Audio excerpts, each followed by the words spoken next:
Oke, welcome everyone. Selamat datang di podcast Amazing Journey. Jadi, apa sih podcast Amazing Journey itu? Amazing Journey jadi ngebahas tentang perjalanan orang-orang luar biasa yang mau keluar dari zona nyaman dan mau berjuang bersama-sama dengan Amazing Team.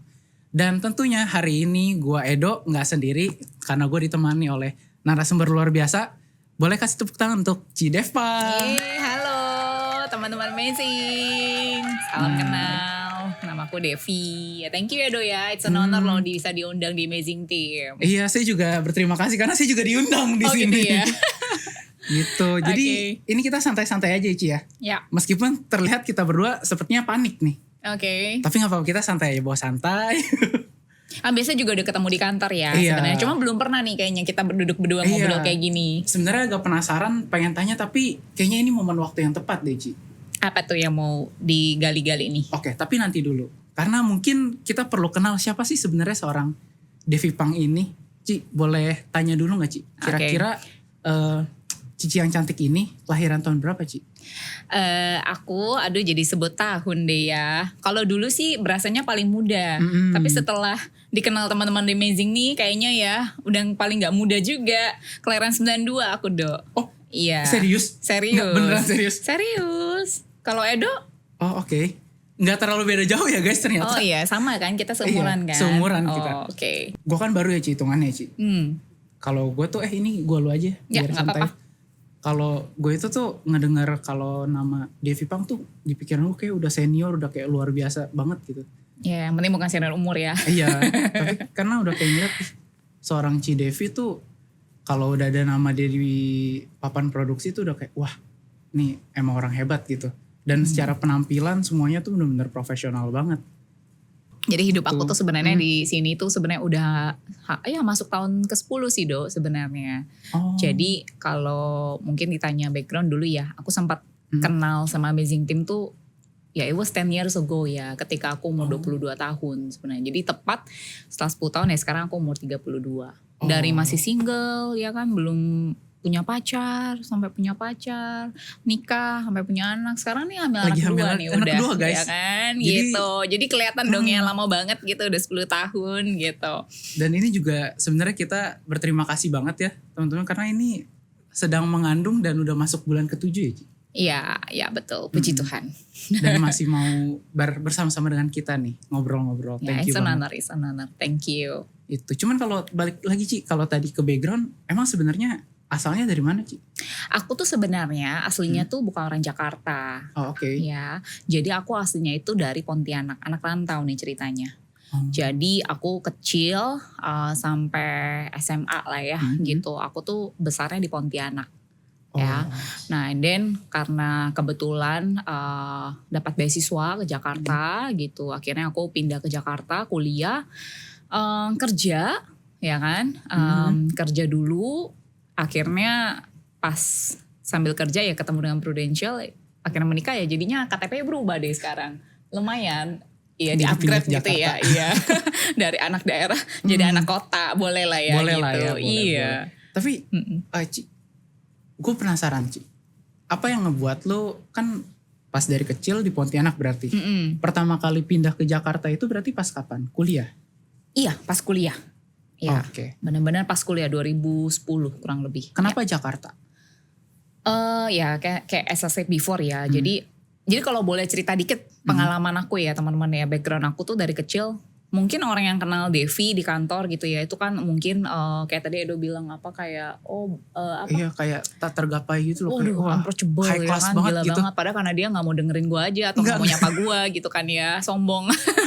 Enggak, sebenarnya waktu kecil aku tuh punya karakter yang cukup pendiam, pemalu, dan apa ya, gak banyak temen gitu. Jadi ya bisa dibilang kuper lah gitu ya.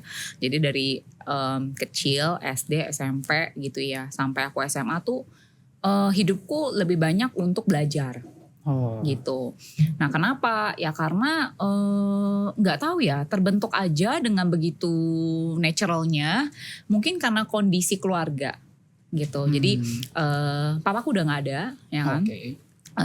Mamaku, jadi aku lebih banyak engage sama mamaku. Jadi dari kecil itu kalau kita mau dibilang secara kehidupan finansial, cukup, tapi cukup menengah ke sedikit ke bawah lah. Karena even untuk sekolah aja tuh kadang-kadang masih butuh bantuan keluarga besar gitu ya. Sampai aku mengenal namanya ada beasiswa. Nah itu tuh first time aku kenal beasiswa tuh pas SMA ya. Kebetulan aku ambil kejuruan, aku ambil accounting. Di situ ada beasiswa. Nah di situ aku baru sadar kayaknya ambisiku muncul. Oke. Ya jadi yang dari kecil ini mungkin nggak ngerti ya hidup gini-gini aja, ngalir aja, nggak pernah diarahin sama orang tua yang gimana-gimana banget untuk edukasi. Karena kebetulan papaku itu cuma lulusan SD, mamaku lulusan SMP gitu. Jadi anak-anak tuh ya udah, yang penting harus sekolah. Tapi tuh nggak pernah, ayo nak, kalau zaman sekarang kan mungkin kalau anak-anak ujian ya, yang pusing bukan anaknya dok, yang pusing orang tuanya, maminya gitu kan ya, jadi curhat. Jadi kalau dulu tuh ya udah belajar gitu. Aku nggak pernah ya benar-benar dibiarin aja lah gitu sampai SMK. Aku ambil accounting, ada beasiswa aku kejar. Tujuannya cuma satu, meringankan beban orang tua, gitu ya. Jadi biar kalau dulu sekolah mesti mungkin minta bantuan sama keluarga besar ya sekarang minimal tahu diri lah ya gitu. Ya udah lu kejar aja. Pada dasarnya aku ngerasa sih aku bukan anak yang pintar ya. Gitu. Aku menyadari karakter aku cuman ketika aku tahu ada sesuatu dan aku lihat celahnya itu mungkin anak-anak yang pintar ini bisa dikalahkan dalam segi apa nih aku pikir gitu ya. Ya rajin belajar aku pikir. Jadi setiap pulang sekolah aku udah pasti tuh pulang sekolah tuh ngeles, pulang sekolah belajar gitu. Nah jadi masa remaja aku tuh hampir nggak kayak anak-anak yang fun bisa nongkrong gitu berteman gitu. Ya itu jadi masa-masa aku dari kecil sampai remaja di Pontianak sampai karena dapat beasiswa di SMA-nya lanjut ke kuliah. Itu dapat beasiswa juga di Jakarta gitu. Ya kalau misalnya dapat beasiswa di luar negeri ya saya ambil. Kebetulan di Jakarta aja dok gitu. Di salah satu fakultas ekonomi juga. Which is menurut saya cukup baik gitu ya akreditasinya juga. Jadi saya masuk ke sana. Ya singkat cerita kuliah selama 3,5 tahun. Lumayan cepat gitu ya. Akhirnya aku lulus juga kerja di salah satu perusahaan yang memang aku udah pernah cita-citakan gitu. Apa tuh kalau boleh di-spill? Big Four ya, salah satu Big Four. Jadi aku tuh dari SMP tuh pengen banget menjadi seorang auditor. Iya, makanya kenapa dari SMK itu aku juga ngambilnya udah kejuruan nih. Ambil accounting, akhirnya kuliahnya juga accounting. Kerjanya pun first time-nya ya di perusahaan Big Four yang berkutat dengan accounting juga gitu ya. Kalau boleh cerita dikit sih sebenarnya nggak langsung ketemu sih mimpinya kenapa mau jadi auditor. Cuman dulu waktu SMP itu ada salah satu om saya, dia bilang, Devi kalau kamu mau sukses di bidang karir, ya karena kebetulan papa mama saya juga bukan profesional ya gitu. Jadi ada om yang memberi info, ya kalau kamu mau berkarir, boleh nih kamu coba menjadi seorang auditor gitu. Kenapa? Ya gajinya besar gitu ya. Nanti kamu bisa bangun perusahaan sendiri. Indah banget kelihatannya gitu ya. Jadi itu saya cuma punya satu tujuan. Oke nih kalau gue mau sukses itu sama dengan menjadi auditor. Itu doang gitu. Ya kalau sekarang kan mungkin pilihan banyak ya. Iya, content creator mungkin. Iya betul. Nah kalau ya singkat cerita seperti itu sih dok. Gitu. Tapi tadi ada salah satu kata-kata yang gue penasaran sebenarnya. Kan tadi lu bilang awalnya tuh lu tuh go with the flow aja gitu. Pas dari masih SMP, ya udah mengalir aja.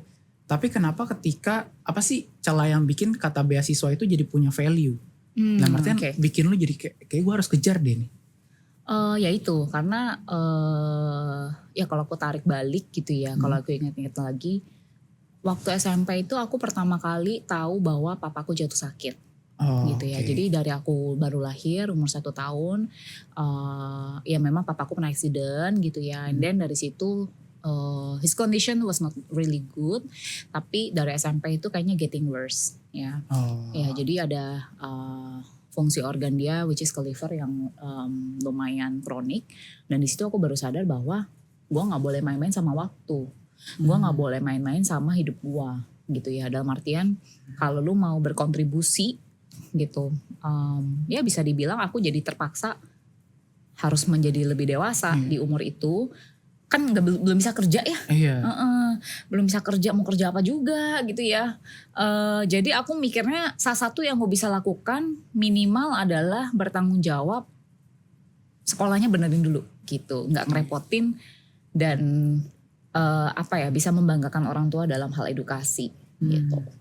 Jadi memang dipaksa dewasa oleh kondisi. Kondisi, betul. Jadi ya itu pas SMP sih belum ada beasiswa gitu ya. Jadi pas SMA aku tahu, aku baru kayak ini bisa jadi satu momentum nih gitu, turning point untuk ngebantuin orang tua gitu. Dan it works juga. It works ya, dan bersyukur juga sih Dok. Kadang-kadang mungkin hidupku tidak seberuntung orang luar sana gitu ya, dan aku percaya juga ada orang luar sana yang mungkin hidupnya lebih susah lagi gitu kan ya. Tapi dalam setiap kondisi seperti itu tuh ada value-value yang malah aku pelajari, dan itu mendewasakan aku dan membentuk mental aku untuk bisa hidup di Jakarta yang keras. Jakarta keras gitu kan ya, gitu. Lebih ke situ sih. Berarti bisa dibilang sebenarnya dari momentum ketika dapat beasiswa itu adalah salah satu kemenangan pertama lah ya. Iya benar. Aku jadi ngerasa gitu. ada goal di saat dulu tuh ya hidup ya gitu-gitu aja, pulang sekolah belajar gitu. Jadi kayak ada satu ambisi yang kayak oke, gue kayaknya harus ngejar sesuatu nih gitu. Di usia aku dulu ya. Iya. Dan itu menurut gue personal sih itu keren sih. Ya mungkin karena gak ada pilihan juga ya. No gitu. choice, jadi ya mau gak mau. Ya. I see. Terus mungkin boleh nih kita lanjut nih satu persatu. Ketika pas masuk ke kuliahan, kan Cici tadi bilang emang pada dasarnya tuh bukan orang yang punya banyak teman, atau mungkin ya bahasa anak zaman sekarang introvert lah ya, bahasa Gen Z sekarang. Dan ketika di kuliah kayak gitu juga kah atau gimana? Kalau secara personality aku bisa bilang aku nggak introvert banget dan aku juga gak ekstrovert banget gitu ya. Mungkin ekstrovertnya aku tuh ketolong. Jadi selain dari akademik nih aku bilang, aku cerita sedikit gitu. Dulu SMP tuh aku nyanyi. Oh oke. Ya, jadi Tuhan tuh baik banget buat hidup aku ngerasa biasanya kalau misalkan anak itu punya talenta itu udah kelihatan dari kecil. Oke. Setuju ya, bakat gitu. Dari kecil tuh udah kelihatan tuh Dok.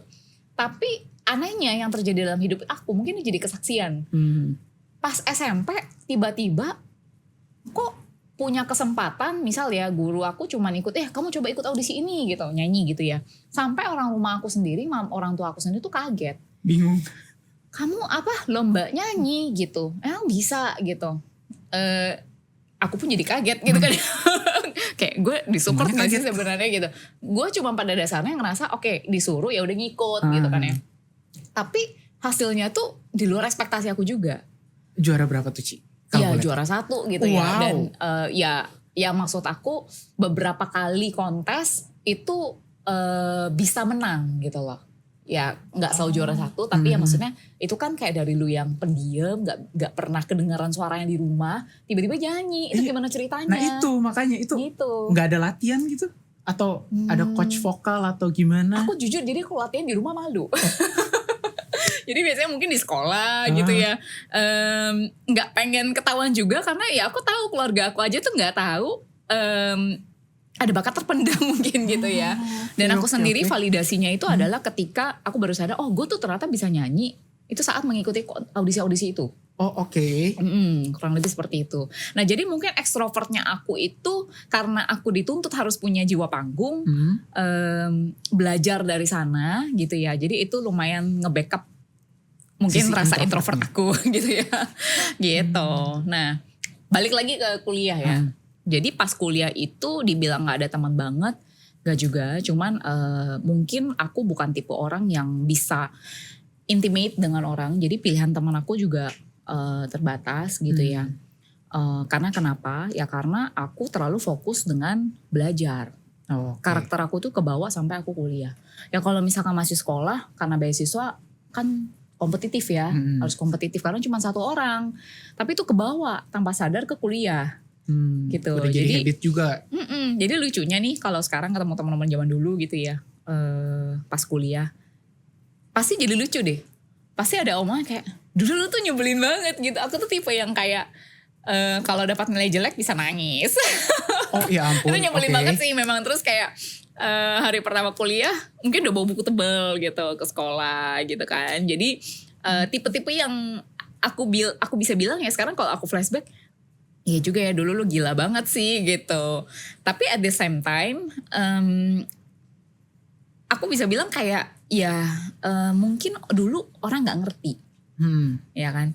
Tapi ketika sekarang karena kita punya kesempatan untuk bonding ulang, sosialisasi lagi dengan mereka, dan karena keterbukaan, ya kan, keterbukaan aku juga untuk bercerita. Karena dulu aku ngerasa ketika aku belum masih di fase-fase susah berjuang gitu ya, meskipun untuk edukasi, aku tuh cenderung nggak mau cerita, nggak open juga sama orang. Itu introvertnya aku yang mungkin ya gitu. Jadi aku keep it within myself, sehingga ya udah cukup aku aja yang tahu sama Tuhan gitu, sama keluarga deket aku. Ya udah aku berusaha untuk tegar, berusaha untuk I'm fine, gitu kan. Mungkin di saat teman-teman aku juga ngeliat, gila lu, gila nilai banget deh gitu, udah kuliah please deh gitu. Nah jadi aku pas kuliah itu banyak menghabiskan waktu juga untuk belajar sebenarnya gitu. Demi mempertahankan beasiswa. Berarti situasinya kadang gimana ya? Oh ini pertanyaan iseng-iseng aja sih. Jadi Cici tipikal yang bakal kasih contekan gak ke orang? Good question. Ada yang pernah aku kasih contekan gak ya? Mudah-mudahan ada. Tapi aku bisa bilang aku bukan tipe yang royal sama contekan. Tergantung orang. Gak asik guys. Gak asik. Soalnya gue bagian yang nyontek. Iya. Nah aku mungkin bukan tipe yang ngasih sembarangan contekan dong. Oh oke. Iya. Tapi aku kayak oke. Karena lu pernah bareng sama gue. Lu pernah baik sama gue. Lu pernah mungkin kita belajar bareng lalala. Baru aku oke. Gitu. Jadi aku juga milih-milih gitu. Tapi berarti ada circle-nya sendiri kah? Pas lagi kuliah waktu itu? Ya ada beberapa teman dekat yang maksudnya teman-teman ambis juga. Teman-teman dekat aku tuh maksudnya gini, kalau misalnya lu kuliah kan mungkin kayak Edo kan mungkin kategori yang populer kali ya sama teman-teman. Enggak juga ya. Enggak juga. Tapi kan ada ya teman-teman kita yang gitu ya, yang kayak ikut BEM, ikut cheers, ikut apa acaranya banyak. Kalau dia temen. lewat tuh udah kayak presiden lewat gitu, disalamin. Iya. Pokoknya yang banyak teman lah gitu, dikenal. Nah aku tuh bukan tipe anak populer gitu. Jadi pas aku kuliah pun satu-satunya activity yang aku lakukan, yang aku join adalah menjadi asdos.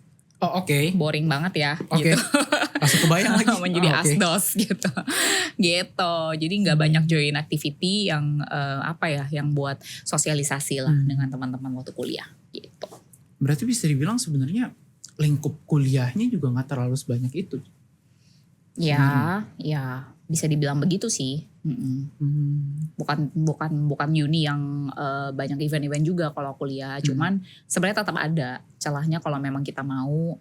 Dan itu mungkin yang kalau ditanya ya, kalau lu bisa mundur waktu gitu 10 tahun lalu ketika lu masih kuliah, ya gue akan bilang gue akan coba untuk lebih banyak sosialisasi sih. Ya karena at the end kita baru sadar bahwa ketika lu mulai masuk ke dunia kerja, actually yang paling lu butuhkan adalah network. Iya benar. Ya kan, ya gitu. Itu juga yang gue baru sesali sekarang sih Ci. Iya meskipun dulu udah networking. sering, banyak orang yang mungkin yang lebih senior dari kita berpesan bahwa lu tuh mesti temenan segala macam. Ya mungkin karena single fokus aku itu dan aku punya prinsip gini loh Dok. Bersusah-susah dulu, bersenang-senang kemudian. Okay. It's not too late buat lu bergaul. For me back then gitu. Jadi kalau memang bayar harga ya nggak apa-apa, bayar harga dulu biar lu nggak nyusahin orang tua lu, biar lu bisa satu persatu selesai fokusnya. Itu yang bikin aku juga kenapa aku nggak sambil kerja waktu kuliah. Karena aku ngerasa kalau misalnya aku sambil kerja mungkin ada distraction gitu ya, yang akan mengganggu ke studi aku. Ya singkat cerita seperti itu, jadi aku ngerasa satu persatu sampai ya everything was smooth gitu ya. Smooth banget gitu ya, sampai aku ya dapat calling ke Amazing Team gitu. Oke. Sebelum ke situ, mau tanya dulu. Oke, jadi kan setelah itu berarti cum laude kah? Atau gimana? Ya. Sudah terpancar dari matanya, iya jelas-jelas cum laude gitu. Tapi tahu gak sih, gue tuh pengen disclaimer deh, cum laude-nya gue, semua beasiswa gue yang gue dapet gitu ya, itu tuh mungkin ada tips buat teman-teman gitu ya. Lu tuh gak harus pintar tahu. Oke. Ya lu tuh cukup harus lebih rajin aja jadi orang. Oke. Gitu. Karena menurut gue segala sesuatu gini, kita harus bisa melihat apa ya, kalau orang pintar gitu ya, kecenderungannya ya aku ngelihat gitu. Mungkin karena pintar ya ngerasa ya gue baca-baca dikit aja udah ngerti. Ya kan, gak harus belajar lebih lama gitu. Karena aku tahu aku bukan orang yang sepintar itu, jadi aku spend more time untuk repetisi, untuk belajar gitu. Sehingga aku ngerasa ya celahnya di mana? Ya celahnya di situ. Kalau lu mau tetap mendapatkan sesuatu prestasi, actually you can do it kok gitu. Ya you just have to pay more effort aja gitu. Jadi fair, I think it's fair gitu. Iya, jadi bisa dibilang Cici ini tipikal yang percaya intinya semuanya bisa selama diusahain. Ya yang penting sadar diri sih dok. Kalau lu mohon maaf nih gitu ya, kalau lu udah pinter, lu tambah rajin tuh luar biasa. Betul. Tapi kalau lu nggak pinter, ya mohon maaf nih jangan males gitu loh. Iya, kalau lu males ya jadinya mau jadi apa gitu. Ya minimal karena gue sadar diri gue gak sepintar itu. Karena gini, kenapa gue bilang gak sepintar itu, kalau di compare dengan teman-teman aku yang memang luar biasa gitu ya, dalam akademik maupun pekerjaan, itu tuh kelihatan banget, daya tangannya cepet, lalala. Kalau aku tuh kayak aduh gue tuh butuh waktu untuk berkali-kali repetisi dulu sampai kayak oh gue baru ngerti nih gitu. Gitu sih, jadi ya sadar diri dulu sih kalau aku boleh bilang. Tahu posisi diri. Bisa karena terbiasa. Iya betul. Oke, terus yang jadi penasaran berikutnya adalah gini. Dengan posisi seperti itu Ci, gimana pada akhirnya, kita tanya untuk end up-nya dulu ya. Kenapa bisa end up di Big Four? Kenapa end up ke Big Four ya karena itu ya, cita-cita aku kan dari SMP pengen jadi auditor gitu. Karena ada arahan lah aku bisa bilang gitu. Kalau dulu ada yang ngarahin aku lakuin bisnis mungkin aku akan ngikutin gitu. Nurut-nurut aja? Ya karena kebetulan orang tua aku kan tadi ya sebenarnya mereka besar di lingkungan pedagang. Cuman ya pedagang kecil lah gitu ya. Jadi aku gak punya mentor yang cukup sukses di bidang bisnis atau cukup sukses di bidang profesi gitu loh. Ya jadi yang aku satu-satunya lihat ya cuma om aku itu karena dia punya profesi sebagai accountant gitu. Jadi dia bilang ya kalau lu mau berkarir ya coba deh jadi auditor gitu. Jadi aku benar-benar ngikutin aja tuh dari SMP, SMA. Gini, kalau kita udah tahu ujungnya kemana ya pasti gak susah buat kita decide. Iya betul. Right? So pernah dengar ya begin with the end in mind. Iya. Nah kita mau tahu ujungnya kemana ya kita harus setiap langkah kita pasti akan menentukan gitu loh. Betul. Kalau kita udah tahu ujungnya di mana dulu. Kalau aku nggak tahu aku mau jadi apa ya mungkin aku akan ya coba ini coba itu juga sih gitu. Nah pada ujungnya ya karena aku udah tahu aku ujungnya mau jadi auditor, enaknya di Big Four karena back then tuh Big Four keren banget sih dok. Iya. Bahkan sampai sekarang juga mungkin masih oke ya gitu. Pas zaman gue pun juga sama. Semua rata-rata yang di akuntansi bilang pengennya lulus Big Four pasti. Iya ya. Gue salah satu yang pas hari pertama udah nanya sama bos gue dulu. Kita kapan lembur? Oke. Karena satu-satunya yang menyenangkan kalau di Big Four itu adalah lembur. Kenapa? The more you work, ya income lu, ya the more you earn juga, income kamu lebih gitu. Jadi itu yang aku ngerasa kayak penasaran emang kalau orang kan terkenalnya Big Four tuh lembur gitu ya. Lembur tuh kayak gimana sih gitu? Kayak gitu, aneh ya. Ini something new. Karena orang pengennya kita pulang jam berapa gitu. Ini tanya kapan kita lembur. Iya karena penasaran aja sih kan. Lu kebayang gak sih dari SMP lu pengen. Lu punya impian kerja di perusahaan bagus gitu ya. Terus kayak keren aja gitu. Bawa laptop kemana-mana. And then kayak lembur nih gue lembur gitu. Kalau anak zaman sekarang tuh biar bisa di Instastory malam-malam. Baru pulang gitu. Iya bener-bener. Keren gitu ya. Iya berasanya keren aja. Tapi ya sebenarnya ya capek juga sih. Gue sebulan udah sakit loh. Oh oke. Iya gue sebulan udah sakit. Itu karena full lembur kah atau gimana? Ya karena mungkin gak terbiasa ya sama jam kerja. Kalau misalkan tadinya lu kuliah secapek-capeknya lu belajar gitu kan. Lu pasti kan bisa manage waktu lu untuk istirahat in between gitu. Cuman kalau misalkan pas ngantor ya gak bisa. Kalau udah lagi peak season ya lu harus ngikut sama your team gitu kan. Ya pulang bisa subuh. Kadang-kadang juga kalau lagi ngejar reporting nih gitu. Ya pulang subuh, pulang mandi doang, habis itu paginya juga harus balik lagi, kurang lebih kayak gitu sih. Jadi ya kurang istirahat ya pasti jadi capek, jadi gampang sakit sih. Oke. Dan ini kita kayaknya perlu disclaimer dulu. Ini kita tidak mengucilkan pekerjaan atau apapun itu dulu ya Ci. Ya. Takutnya. Ya, I nanti think pada gini, ini. maksudnya dengan story aku seperti ini memberi gambaran gitu ya. Karena yang what I realize, aku dulu tuh gak ada gambaran, oh dunia kerja tuh seperti apa. I think bagusnya zaman sekarang kita di dunia informasi seperti ini gampang diakses ya, banyak sosmed segala macam, even kayak sekarang podcast. Jadi kita bisa belajar dari pengalaman orang lain gitu loh. So you don't have to terjun dulu ke sana untuk tahu sebenarnya lu cocok atau enggak, tapi lu bisa belajar dari pengalaman orang, dapetin pola dia berhasil apa, terus kayak tantangan seperti apa. And then ya udah, kayak aku sebelum join kan gue barely tahu oh pekerjaannya ya bakal lembur. It's okay, I like it gitu. Ya kan income-nya lebih anyway, dan maksudnya pekerjaan menurut aku seksi gitu. Apalagi dengan gengsi kata-kata Big Four gitu, Ya, punya lanyard. dan anak rantau boleh lah ya kerja di perusahaan bagus gitu. Ya, jadi semua pekerjaan intinya sih pasti baik ya. Betul. Pasti mengajarkan kita sesuatu, kita banyak dapat pengalaman dari situ. Cuman ya harus bertahan di prosesnya. Karena setiap bidang itu pasti ada prosesnya masing-masing. Betul. Selalu pasti ada plus minusnya lah ya. Ya, gitu. Oke, dan ini mungkin yang jadi ditunggu-tunggu juga. Kenapa Ci? Pada akhirnya end up bersama dengan Amazing Team. Oke. Kalau dibilang end up the Amazing Team, sebenarnya aku cuma percaya ini mungkin calling ya. Dalam artian gini loh. Kan tadi gue cerita bokap gue udah gak ada nih gitu. Jadi pas aku udah kerja, it was my second year ya. Pokoknya gue masuk tahun kedua. Awal tahun itu bokap gue pass away. Jadi pas gue udah kerja nih di kantor gitu. Nah di situ tuh turning point gue tuh. Kenapa? Karena gue mulai mikir, gila ya.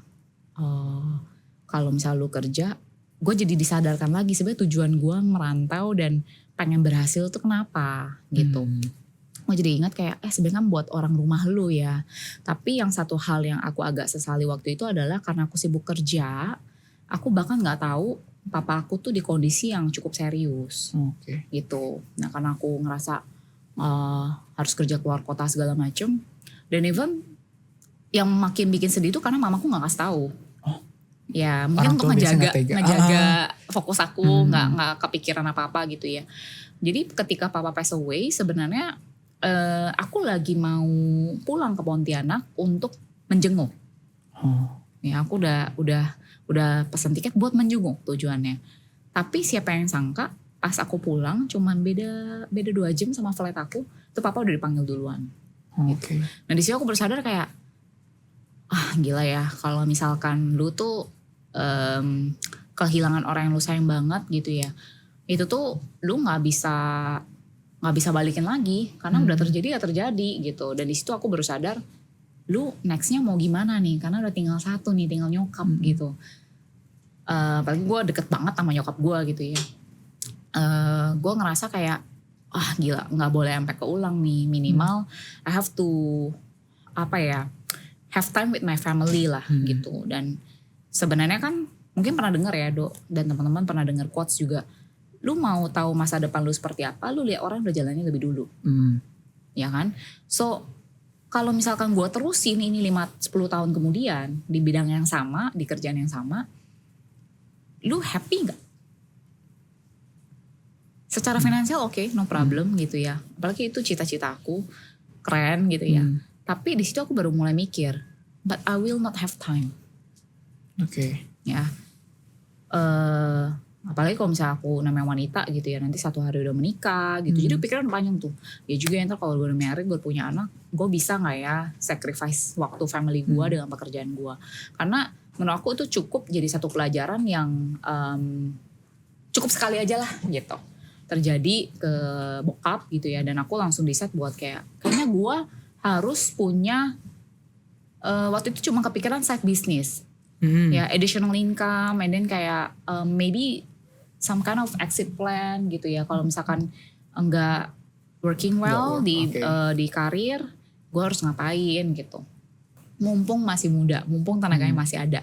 Dan di tahun itu juga aku dikenalin sama bisnis gitu, bisnis yang nggak pernah menjadi bagian cita-cita aku. Dan gitu gak keprediksi sama sekali. Gak pernah keprediksi sama sekali, which is di bidang asuransi. Ya kan. Nah jadi waktu pertama kali dikenalin itu Ya aku cuma nemenin mutual friend. Oke. Aku gak kenal sama yang ngajak gitu ya. Cuma kayak ayo datang aja gitu kan. Coba lihat dulu opportunity-nya seperti apa. Dan ketika mendengar kata asuransi, to be honest, sebelum aku mengenal industri lebih dalam, aku cuma percaya satu hal. It is a good thing. Oke. Simple. Sebelum gue pelajari. Karena kita ngelihat dulu negara maju seperti apa. Kita kan negara berkembang. Betul. Ya kan? Negara maju itu udah, ini bukan sesuatu yang aneh, tabu gitu. Tapi tabu di negara kita. Iya. Right? So, aku karena melihat negara berkembang suatu hari akan menjadi negara maju juga, berpotensi seperti itu. Jadi aku mikir, why not lu pelajari sendiri? Gitu. Daripada lu mendengar ada pengalaman buruk, ada pengalaman yang baik gitu ya. Kenapa enggak lu pelajari sendiri aja? Yang penting gratis. Betul, iya. Nah itu tuh sebenarnya kuncinya kenapa aku akhirnya mau mencoba ya karena bisnis di sini itu bersama Amazing Team kita dikasih mentor, kita di di provide support system gitu ya, dan diajarin caranya gitu. Dan aku ngerasa ilmunya tuh sangat kepake buat aku pribadi, buat financial. Iya karena kebetulan aku backgroundnya finance gitu ya, di bidang keuangan juga, bidang ekonomi. Jadi aku ngerasa ini something yang very relevant gitu buat personal finance aku juga, buat keluarga aku. So why not lu pelajari sendiri gitu.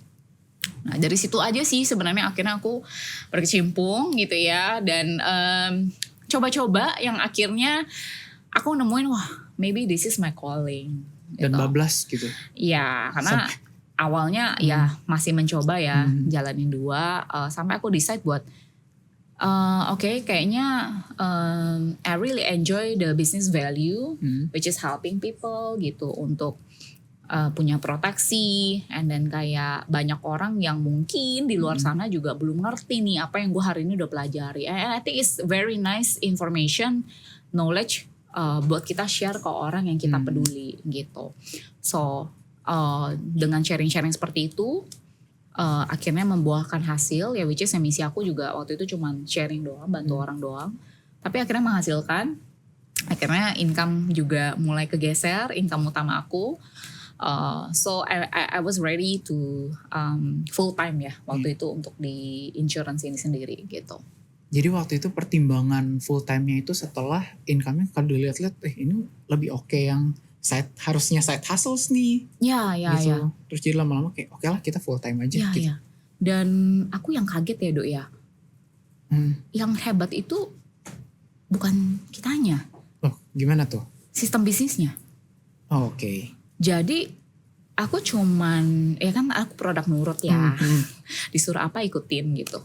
Jadi waktu itu aku cuma dibilang oke, coba yuk sharing presentasi seperti ini ke orang, which is aku udah validasi dulu it's good gitu.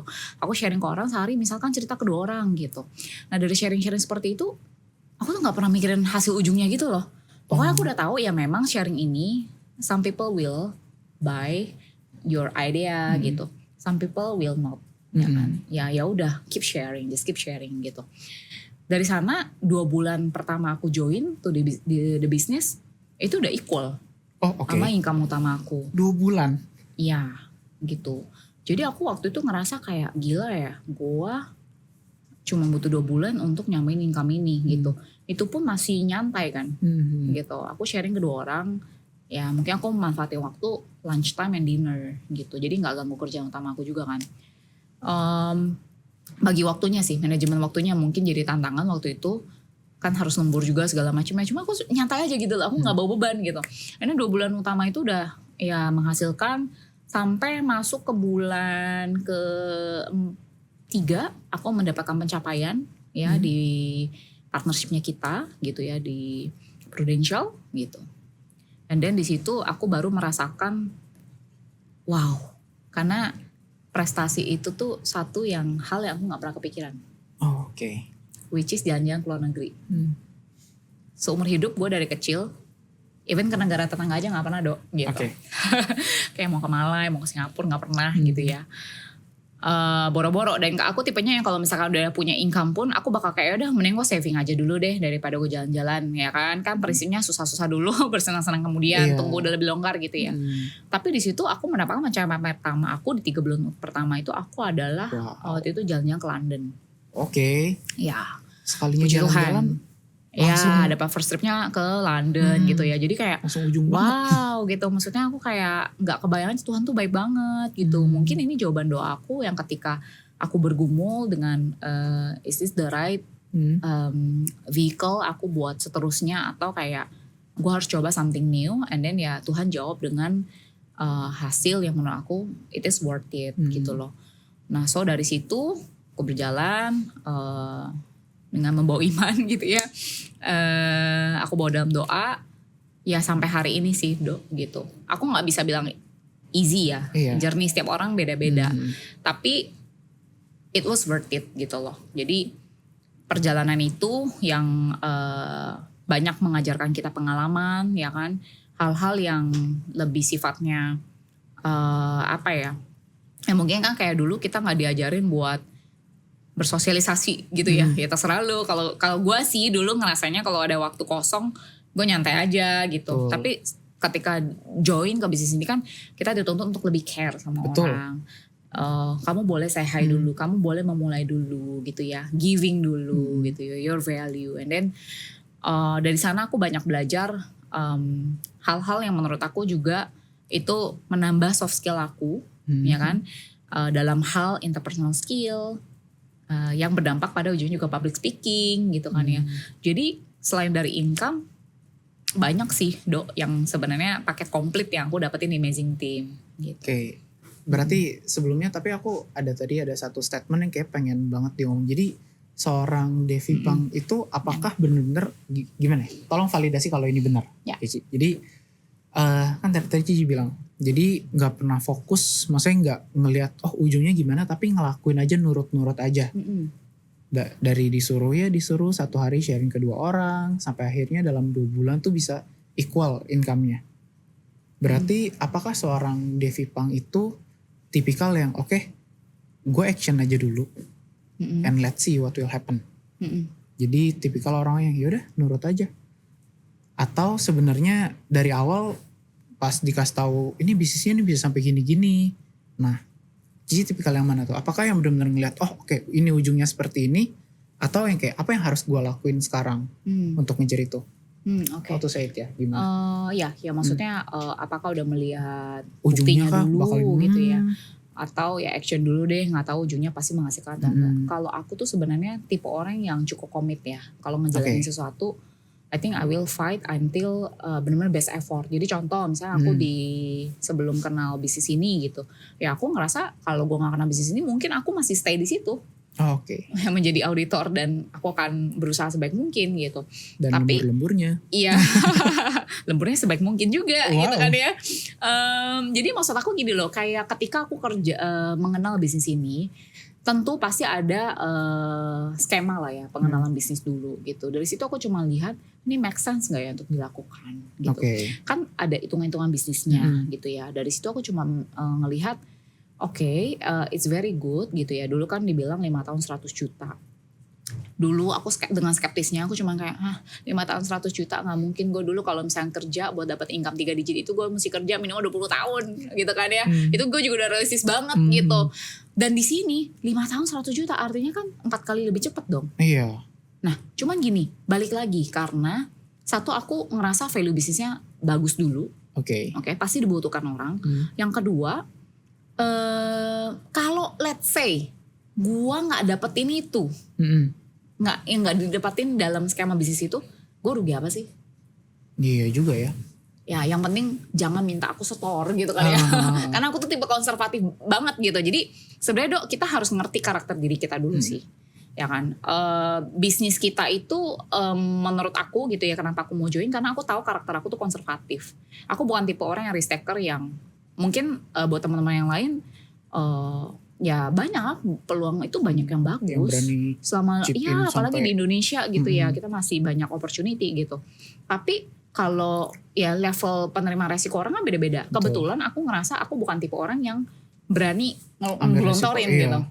Karena punya mindset gini, gua kerja udah bertahun-tahun nabung, gak gampang. Sementara tahu ya, pernah baca satu buku Mac Rindle, di mana 10 tahun pertama itu bisnis yang bisa survive mungkin cuma 4%. Nah, aku dulu pas denger itu aja aku kayak, gua sih nggak usah baca buku itu gue juga udah tahu sih bisnis Nggak nggak mau gampang beres, iya. gitu loh ya kan. Dan ketika kalau misalkan ada resiko kegagalan, gue nggak siap. Oke. Mau modal gue cuma 10%, 50%, gue ngerasa gue butuh effort untuk ngumpulin ini semua. Dan gue harus deal with all the system gitu ya, which is gue nggak siap gitu loh waktu itu. Jadi ketika gue join ke bisnis ini, gue ngerasa wow, satu percepatan income, yang kedua time-nya fleksibel, yang penting. Terus yang ketiga, kalau misalkan gue dapet nih, ya gue mencapai itu gitu ya gue bisa sharing ke orang, ya kan, the journey. Tapi kalaupun gue gagal, setelah gue udah mencoba dengan sebaik mungkin, ya minimal lesson learn gitu. Yang penting nggak terganggu nih capital gue gitu. Dan I think ya balik lagi sih, memang I like the value business dulu sih gitu. Jadi cukup fair enough lah ya. Jadi ya gue gak keluar, ya nothing tulus lah. Ya. Jadi emang gak keluar apapun, cuman yaudah kita do the best aja. And let's see what will happen. Ya, dan prinsip aku kan sebenarnya ketika tahu bisnis ini aku udah melihat peluangnya adalah yang rajin pasti berhasil sih. Oh. Ya, dan aku suka banget ketika speaker yang pernah bilang gitu ya, yang pernah sharing, di sini tuh nggak butuh background yang gimana banget gitu ya, yang kayak lo harus pintar, harus gimana, ngerti marketing, lalala. Itu benar banget sih Dok. Karena pas aku lihat komunitasnya gitu ya, background tuh macam-macam banget, ya kan. Jadi dari situ aku bisa tarik kesimpulan bahwa bener sih gitu. Di sini tuh bener-bener yang bisa bikin lu berhasil itu ya hanya attitude yang mau belajar, ngikutin sistemnya gitu ya. Dan pasti lu akan capai juga ujungnya ke sana gitu. Oke. Jadi sebenarnya bisa dibilang Ci, setelah kita ngobrol sedikit ini aja, kata-kata dan nama Devi Pang itu berubah di otakku. Jadi kalau mikirin ada yang sebut Devi Pang, di otak gue langsung berubah jadi kata-kata, oh rajin nih orang. Gitu kan. Nah, dan gue penasaran, boleh gak Ci ceritain kata rajin yang tadi lu bilang, tapi lewat perjuangan yang udah lakuin di Amazing Team ini. Karena kan tadi lu bilang semua orang pasti punya perjuangannya masing-masing. Perjuangan apa yang udah lu lakuin?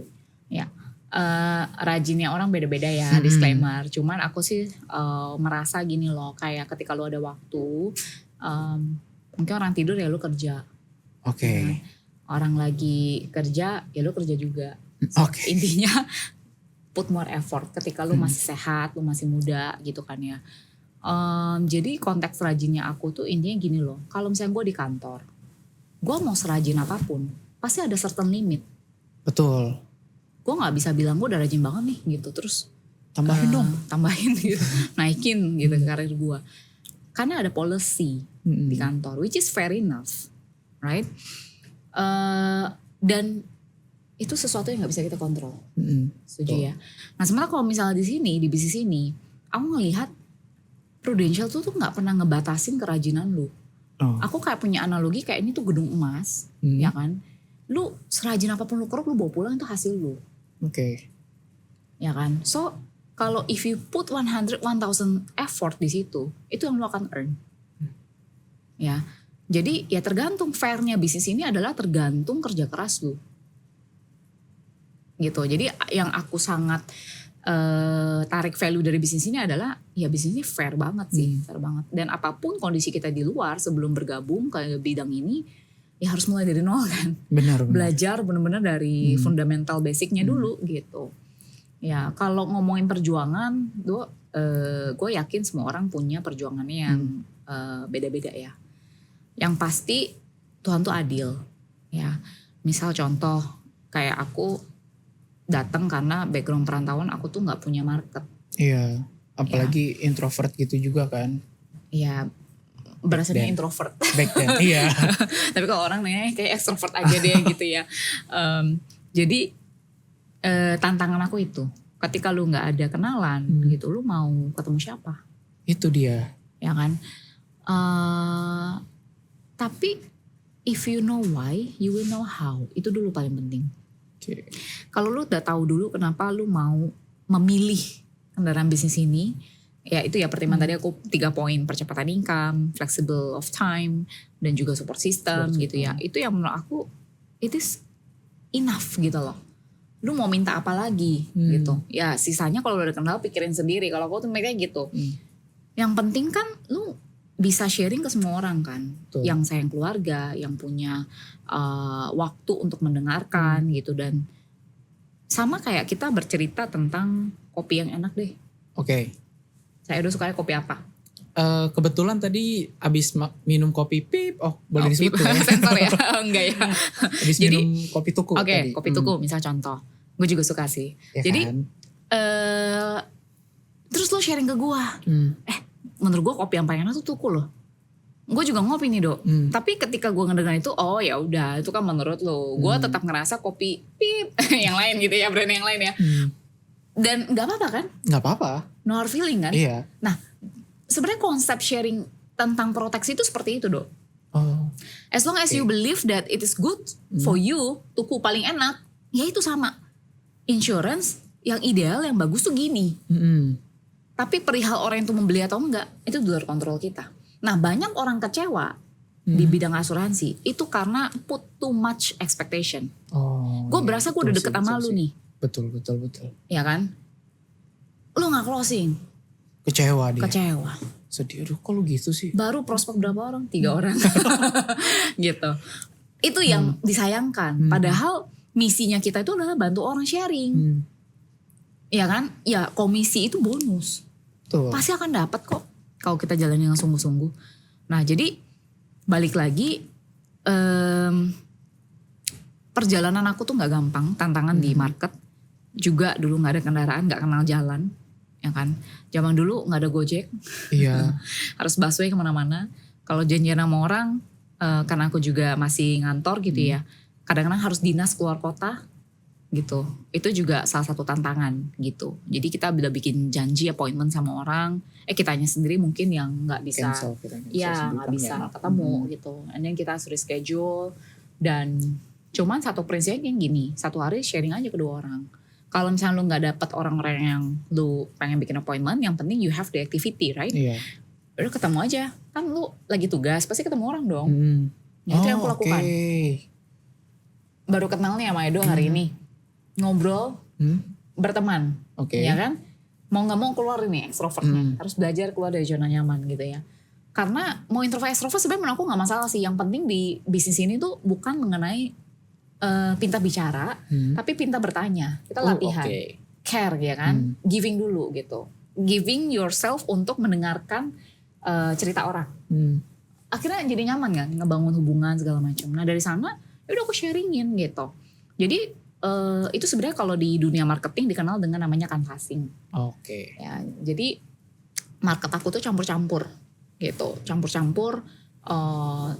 Aku join di tengah tahun. Ya kan sampai akhir tahun itu puji Tuhan bisa closing 42 cases. Wow. Dan ya itu anugerah ya. Maksud aku bersyukurnya ya berarti orang percaya sama aku gitu ya. Dan dari sana yang penting aku ngerasa mending jalanin dengan sungguh-sungguh gitu ya. Dengan cara yang benar, hasil akan ngikutin. Nah rasionya berapa banyak aku udah tabur, gak tahu.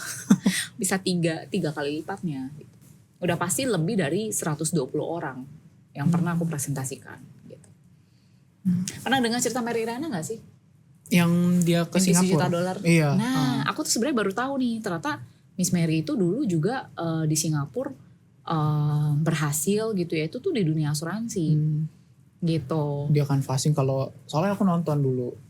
Kan ada filmnya di bioskop tuh. Ya itu menginspirasi banget ya. Iya. Nah itu juga salah satu cerita yang menginspirasi aku. Karena aku menilai gila loh dia juga gak ada market kan gitu. Maksudnya lebih susah lagi di negara orang gitu. Harus berjuangnya apa segitunya banget ya. No wonder makanya dia sukses banget gitu. Nah itu yang menurut aku kadang-kadang kalau misalkan kita tahu endingnya ya. Intinya orang sukses, orang berhasil, konglomerat sekalipun itu pasti punya cerita perjuangannya. Betul. Gak ada yang tiba-tiba sukses dengan sendirinya gitu loh. Gak ada. Buku lu gak ada yang mau beli. Iya kalau gak ada cerita sedihnya. Iya, lu mau nonton kenapa cerita Mary Riana? Karena perjuangannya. Menginspirasi kan betul. gitu. Jadi kita membeli story itu kan. Nah jadi sama ketika lu join, ekspektasi kita udah pasti gak mulus. Justru lu kumpulin nih cerita-cerita kecil itu untuk lu sharingin ke orang lain. To your team, to your surrounding gitu kan. Yang sifatnya untuk apa? Memotivasi mereka gitu ya. Karena kita udah jalanin dulu nih gitu. So it is normal sih. Nah, itu juga sebenarnya pertanyaan gue berikutnya. Jadi sebenarnya kalau kita ngomong cerita sedih ya, cerita yang paling sedih ketika lu jalanin pas awal-awal itu apa? Boleh di-sharingin gak mungkin? Spill-spill dikit aja gitu. Cerita paling sedih ya, itu mungkin memang saat gua pernah gitu ya, gue pernah prospek keluarga gitu. Ya biasa orang terdekat gitu ya, orang terdekat lah gitu. Tapi gue pernah nunggu lama di depan pintu, gak dibukain pintu gitu ya, berjam-jam. Padahal orangnya di dalam? Padahal orangnya di dalam. Oh ya ampun, oke. Ya cuman dipikir-pikir lagi ya Dok. Justru karena kejadian seperti itu yang bikin kita makin strong. Oke. Ya. Gak apa-apa sih gitu ya kan. Mau kejadian seperti apa bentuknya gitu ya, tapi waktu itu aku cuma menilai it's okay gitu ya, it's okay. Gue harus menerima keadaan dimana ya gak semua orang akan beli sama lu juga gitu. Gak semua orang mungkin buka pintu buat lu juga untuk mendengarkan cerita, padahal tujuannya itu bukan jualan, cuman kayak sharing pengen aja datang gitu ya, sosialisasi segala macem.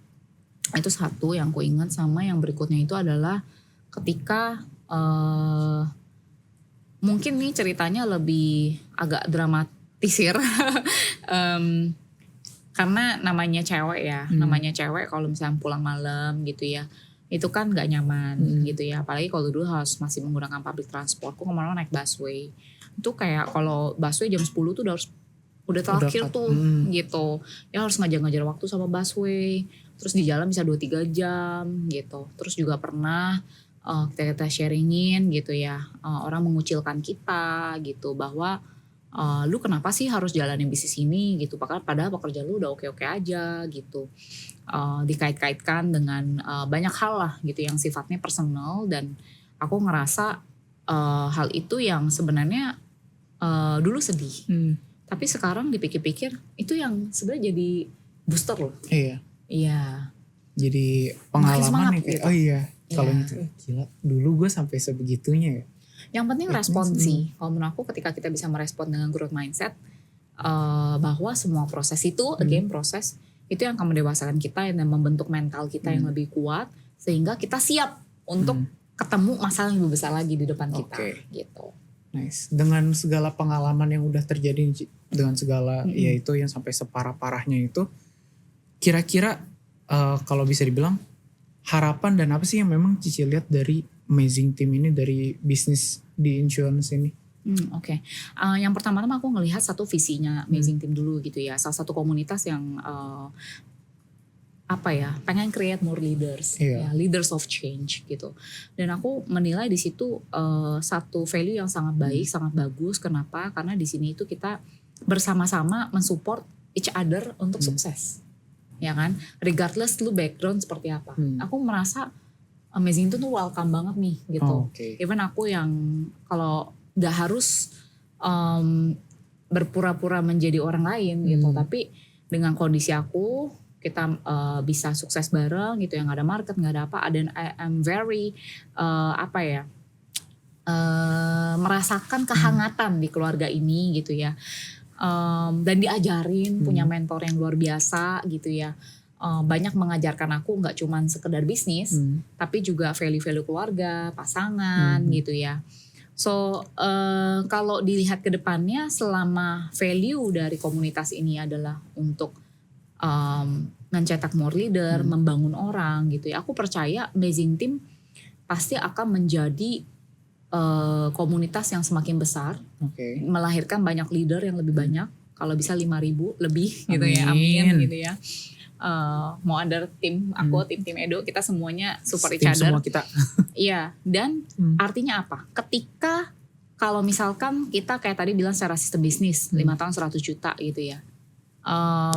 Ketika kita bisa mencetak banyak orang yang punya income yang lebih baik gitu ya, artinya kehidupan mereka akan semakin baik. Dengan pertumbuhan leader yang semakin baik, leader creates leader gitu ya.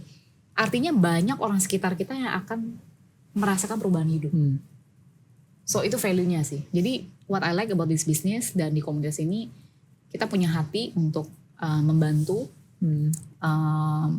Mungkin kenalan-kenalan kita yang kita tahu bahwa dulu mungkin dia mentok nih, nggak tahu cara sama kayak aku dulu. Harus gimana ya? Gitu. Yuk kita coba bareng-bareng sukses di sini. Gue udah tahu, I will show you the way gitu. Let's success together gitu. Tuh. Ya, Dan gitu mungkin Ci, ini kan dari obrolan kita dari tadi nih ya, boleh nggak Ci kasih satu statement yang firm, boleh dipikirin dulu, apa sih statement dari seorang anak rantau wanita yang mau berjuang untuk hidupnya dan hidup keluarganya? Boleh dikasih mungkin kayak power message untuk para penonton? Oke. Apa ya? Kalau dari aku sih personal gitu ya. Intinya jangan pernah takut untuk mencoba. Oke. Ya. Karena setiap dari kita itu pasti punya namanya impian. Sometimes kita cuma takut untuk bermimpi. Karena kita mungkin nggak tahu aja caranya gimana. Nah, buat teman-teman yang mungkin punya harapan gitu ya,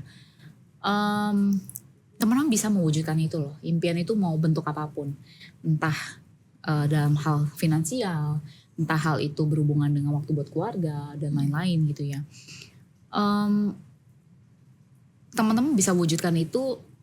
Dan kalau misalkan konteksnya kenapa buat cewek-cewek gitu ya, hidup itu ya zaman sekarang berubah ya. Kalau namanya wanita itu juga ya namanya emansipasi gitu, itu juga boleh berkarya ya. Ketika kita punya kesempatan zaman sekarang buat berkarya gitu ya, tentunya ya kita akan punya kontribusi juga ya untuk keluarga kita dan menjadi satu role model buat keluarga gitu. So itu yang aku ngerasa message yang mungkin aku boleh berpesan, jangan takut untuk mencoba karena you will never know your potential ya kan, sampai lu benar-benar lakuin yang terbaik. Jangan dengerin kiri kanan karena banyak orang yang sumbang suara ke kita, mungkin mereka nggak kenal bisnisnya juga seperti apa ya kan. Betul. Dan mereka juga nggak akan nyumbang apapun ke kehidupan kita gitu kan ya. So lakuin apa yang teman-teman ngerasa terbaik buat teman-teman, buat keluarga teman-teman, dan ya yang pasti libatkan Tuhan. Gitu. Amin. Oke, I think it's more than enough gitu. Dan jadi personal thank you banget Ci, karena gue sendiri bahkan belajar banyak sendiri di sini. Jadi thank you banget Ci, kasih tos dulu biar enak. Dan thank you juga untuk para penonton yang setia. Dan yang pastinya tentunya jangan lupa teman-teman nonton di episode-episode berikutnya. Jangan lupa juga untuk like, comment, dan subscribe ya Ci. Ya. Dan see you semuanya di Amazing Journey berikutnya. Bye. Dadah. Dadah semuanya. Thank you. Dadah. Thank you semuanya. Thank you.